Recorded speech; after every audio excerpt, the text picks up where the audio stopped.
This is Garis, Masculist, MGTOW flyers. That is 2 3-page essays on the themes of masculism and MGTOW, written by and read aloud by Prof. Dr. Hugo de Garis.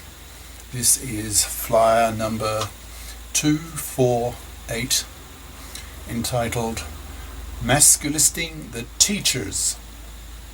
Description. This flyer talks about the alienation of boys in female teacher-dominated primary and secondary schools. Male teachers need to be given higher salaries than female teachers so that the ratio of male to female teachers can be made 1-to-1, so that the mental health of boys can be restored. This will require the masculisting of society and the schools. Flyer itself. Masculisting the Teachers by Prof. Dr. Hugo de Garis. Email profhugodegaris@yahoo.com. Website profhugodegaris.wordpress.com. This flyer is another in a series with the title Masculisting the ... This one presents ideas on how the teaching of boys can be made balanced, in the sense that boys are exposed to more male teachers and not be so genocentrized and feministed by growing up for the first 2 decades of their lives in a female-dominated world. Now that women have the contraceptive pill, large numbers of women choose to have 0, 1 or 2 kids, and hence have a career window of some 40 years. So over the past few decades, huge numbers of women have entered the workforce. Women are less risk-taking by nature than men, so they tend to congregate in jobs that are financially secure. Teaching, that is, a government job, and dealing with children is a favourite of women, so it's now commonplace that boys grew up in a female-dominated world. Primary school teaching is utterly dominated by female teachers, and increasingly so is secondary teaching, even in math and the sciences. One wonders what impact this has on the mentality of boys when their role models are all female. It might explain the antagonism and generation gap I feel as a masculist towards the MGTOWs with their awful political passivity and wimpiness. I feel most MGTOWs are feminized cowards, gutless, that is, having feminized brains with testicles.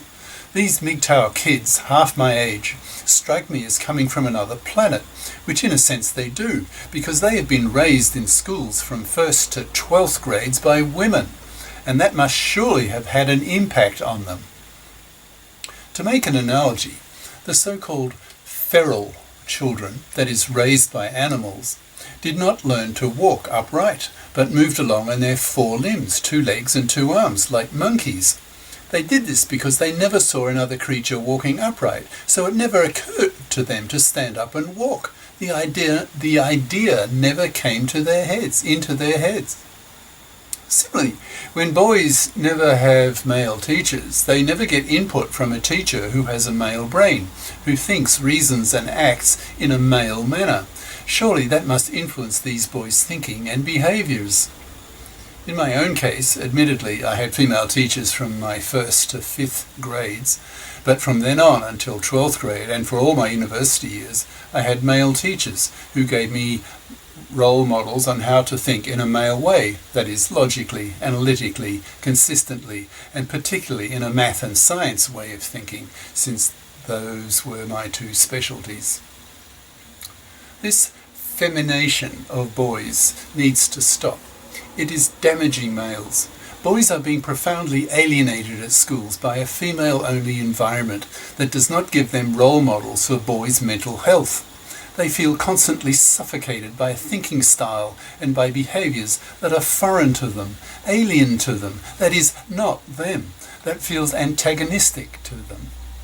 To solve this problem of the femination of boys in the primary and secondary schools, and increasingly in the universities, since now female students outnumber male students at university 2-to-1, except in the STEM fields, particularly in engineering, I need to situate it in a broader context. The feminazis took over the divorce courts in the 70s and made them toxic for men. As a result, millions of young men now have gone MGTOW, men going their own way, refusing to marry, refusing to have kids, and spending their money on themselves. This MGTOW paternity rejection is crashing the birth rate, and in time will crash the population size. Sooner or later, the politicians will be forced to address this issue, and measures will have to be taken to motivate men to be fathers again. By men fairing the gender laws, men fairing the divorce laws in particular, but men fairing the divorce laws alone will not be enough. Society needs to be men-faired systematically across the board, including reforming the femination of boys in the primary and secondary schools. It will be important that boys be given an equal number of male teachers as female teachers in their first 2 decades of life. But there's a problem here, and that is that women like teaching children, and men have less interest in doing the same. So there will need to be some measure of social engineering to solve this problem. Here's where governments can play a role. Governments can use a positive discrimination policy to entice more male teachers into primary and secondary education by offering men higher salaries, which can keep increasing until the ratio of male to female teachers becomes 1-to-1. The feminazi teachers may complain about this discrimination against women, but when that happens, the masculist amongst the teaching staff can then need to hit back at them hard, accusing them of hypocrisy, given that women have benefited from extensive positive discrimination for decades, and that these feminazi teachers need to think about the negative impact their female dominance has had on boys' psychological health for several generations. Male teachers need to be a lot more masculisted, so that they are armed intellectually with masculist ideas that they can hurl back at the feminazi bitches, defeating them at their own game with masculist rhetoric, masculist intellectual venom, so that these feminazi bitches become afraid to lash out feminazi style as they have done for half a century, through fear of being verbally attacked by a superior force, that is, by masculists, with superior male brilliance and intellectual venom, given that men are smarter than women on average and a lot more verbally aggressive due to men's greater testosterone levels. Too many men had been cowed by the feminist onslaught because they were not armed with masculist ideas, so society in general needs to have the gender balance restored, in the sense that men need to be taught that they too have a gender discourse, so that feminazis are forced to abandon their misguided idea that women have a monopoly on gender discourse. Women need to be taught that women can oppress men just as much as vice versa, and need to be taught that they are not to punish men for being men. This is as unjust and unfair as men punishing women for being the inferior sex. Women can't help being inferior. They are built that way. Women evolved that way because they sexually selected men with higher intelligence over the past few million years, because it was in women's self-interest to sex with a smart male, because smarter males made better hunters who were more likely to be able to kill game and bring home the meat for their female sexual partners and their babies. Men are smarter than women on average for the same kind of reason that men are bigger, stronger and fiercer than women, because women had a sexual preference for such men, because it was in women's survival advantage to mate with such men to protect them from big, strong, fierce men, from enemy tribes who could kill them. Women need to be taught that they will have to share the gender discourse equally with men, now that masculism and MGTOW are on the scene. Those women who are willfully ignorant of such men's lib talks and ideology will be given short shrift by the masculists, by being harangued with masculist ideas, so that these women soon learn to their peril that it's not pleasant to be confronted by a very angry masculist who is both smarter and a lot more verbally aggressive than they are, given that men are the superior sex, as shown by science. Men outperform women across the board at the top end of the scale. This is a simple consequence of mainly 2 things. One is the phenomenon of GMV, greater male variance. That is, men's performance scores on anything measurable is more spread out. than women's. Men have a greater measure of variability, that is variance, to use the statistical term. Men also have higher testosterone levels, so are more aggressive, more ambitious, dogged, persistent, and single-minded, so achieve far more than women, who did not evolve to manipulate the world, but rather to be baby factories and childminders to raise the next generation.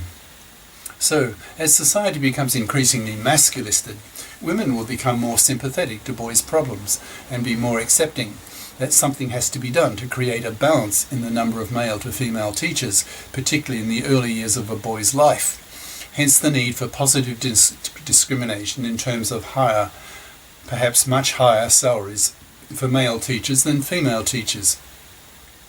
Perhaps doing this might have a double-barreled effect. That is, it might encourage more men to be primary and secondary school teachers and discourage women to be the same, because women may feel that they are being discriminated against by governments that favour men salary-wise to be teachers. You may argue that governments will not dare do this due to the block female vote. Women are 51% of the voters, and more women vote than men.